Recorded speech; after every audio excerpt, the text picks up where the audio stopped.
Bonjour, je suis Gilles Bernardo, président d'AFOCERT, et j'ai le plaisir de vous convier à visionner les temps forts du webinaire que l'Association des 20 organismes français de certification des produits, services et ouvrages de construction vous a proposé le 25 novembre dernier.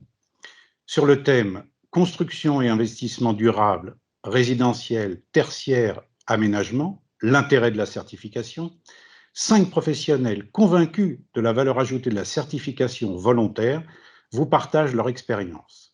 Je vous souhaite un moment enrichissant et je vous donne rendez-vous sur votre site afocert.fr pour en savoir plus. Bon visionnage, merci. Je dirais juste en préliminaire de mon intervention que le débat sur la certification nous touche à titre personnel, enfin de notre activité, parce qu'on est on est un intervenant de la chaîne de construction et qu'on est aussi qualifié par un organisme qui s'appelle l'EPQTech, qui est un organisme cofraqué. Donc on est en plein je dirais qu'on est en plein dans le débat. Le deuxième point que je voulais juste, avant d'évoquer le coût global, c'est en fait à travers notre syndicat professionnel qui est l'Intec, on a, j'ai développé un certain nombre de compétences sur le coût global à travers 2 mandats pendant lesquels on a créé un logiciel de calcul du coût global. Voilà, c'est un petit peu pour cadrer un peu cette intervention et ma légitimité à en parler en tous les cas. La première chose, et ça je pense qu'il faudra le répéter et le répéter encore, c'est que le coût global c'est une norme. En fait, beaucoup de monde fait du coût global partiel ou du coût global à sa manière. Il faut bien se dire que ce terme-là, finalement, est encadré dans notre métier, en tous les cas quand on en parle, par une norme. Donc, il s'agit d'avoir une connaissance de cette norme, et souvent, une démarche de coût global commence par une formation, parce que je dirais qu'en France, on a un déficit de connaissances économiques. C'est comme ça, hein, l'enseignement est fait de cette manière-là, et que finalement, il y a tout un tas de concepts macroéconomiques qu'il faut appréhender avant d'utiliser cet outil de coût global. Alors, pour être très simple, le coût global, c'est finalement le coût pour un ouvrage de son investissement et de tous les coûts qui sont générés tout au cours de la vie de cet ouvrage. Euh, on pourra dire, par exemple, qu'un bâtiment de logement pourrait avoir une durée de vie de 70 ans. Donc, l'idée, c'est d'étudier sur les 70 ans ce qui se passe en termes de coûts d'exploitation, de coûts de maintenance, de coûts de remplacement des équipements, et puis aussi un coût de fin de vie. Il faut imaginer que le coût d'investissement, qui est le coût dont on parle le plus communément quand on parle d'ouvrage, représente seulement 25% du coût global. Pourtant, c'est à ce moment-là, au moment de l'investissement, qu'on choisit et qu'on engage tous les autres coûts. Donc, finalement, ces 25% vont avoir des coûts importants enfin, des impacts importants sur des coûts différés, hein, suivant la solution technique retenue. Ils peuvent avoir des différences suivant les techniques sur les retours sur investissement. Et puis, bien sûr, dans le coût global, on peut aussi imaginer quantifier tous les impacts qu'il pourrait y avoir sur l'environnement, y compris des coûts sociétals.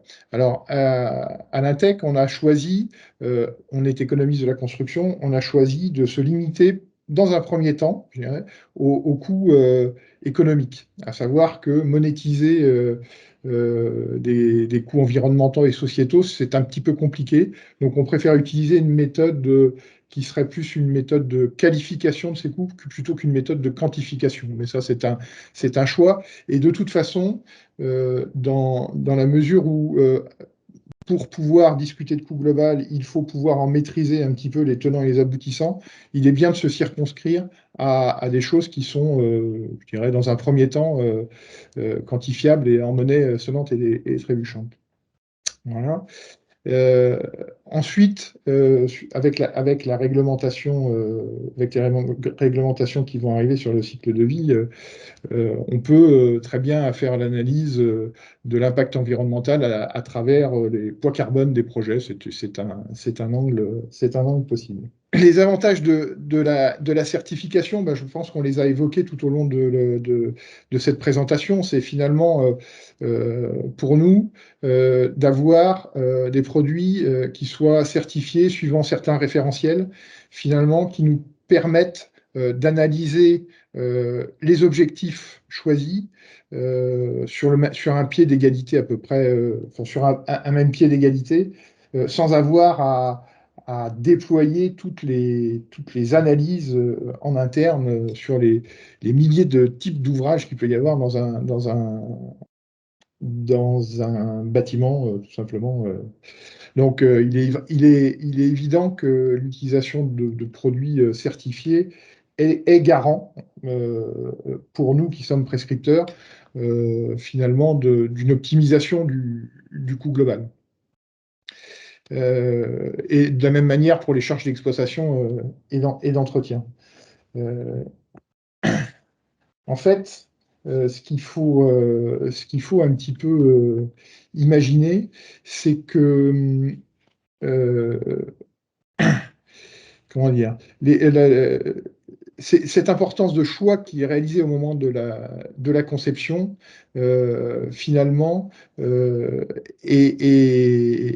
doit être fait au regard disons, de caractéristiques de produits qui sont communément reconnus. Ça a été évoqué quand on est dans le cadre de procédures publiques, hein, ça a été évoqué par l'intervention de Mme Kessous, mais on doit pouvoir s'appuyer sur des éléments tangibles, tout simplement, pour pouvoir et prescrire et optimiser en termes de coût global. Vous avez parlé aussi un petit peu alors juste avant d'aller sur ce dernier slide, vous avez aussi parlé de certification qui permettrait, je dirais, d'accompagner la transition, toutes les transitions, y compris techniques.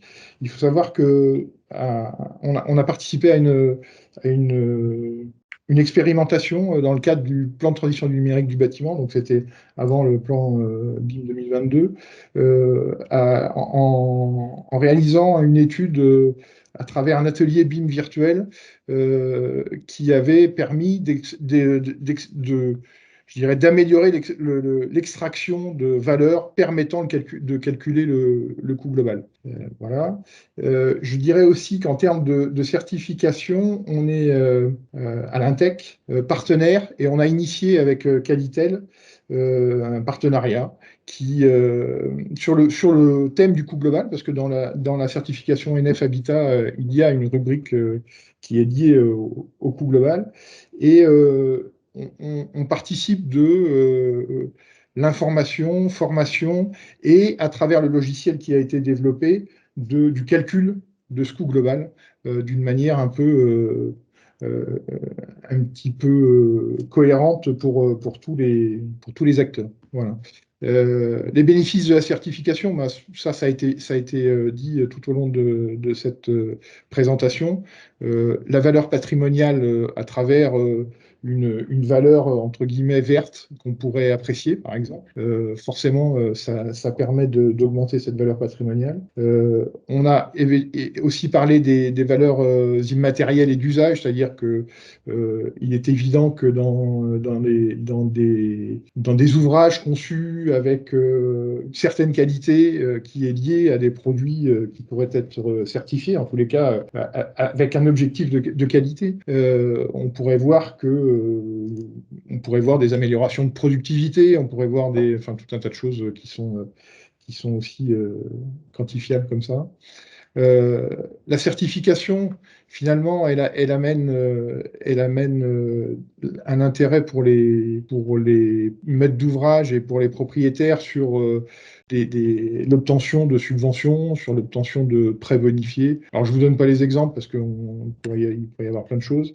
Jusque l'obtention de primes sur de prix sur les primes d'assurance. Et puis, les choses qui sont aussi apparues, c'est que certaines labellisations permettent aussi de majorer des droits à construire. Ça, c'est Monsieur Cauchy qui aurait pu nous en parler un petit peu plus. Voilà, ce que je pouvais vous dire de l'intérêt du coût global, en tous les cas, dans le cadre d'une certification d'ouvrage.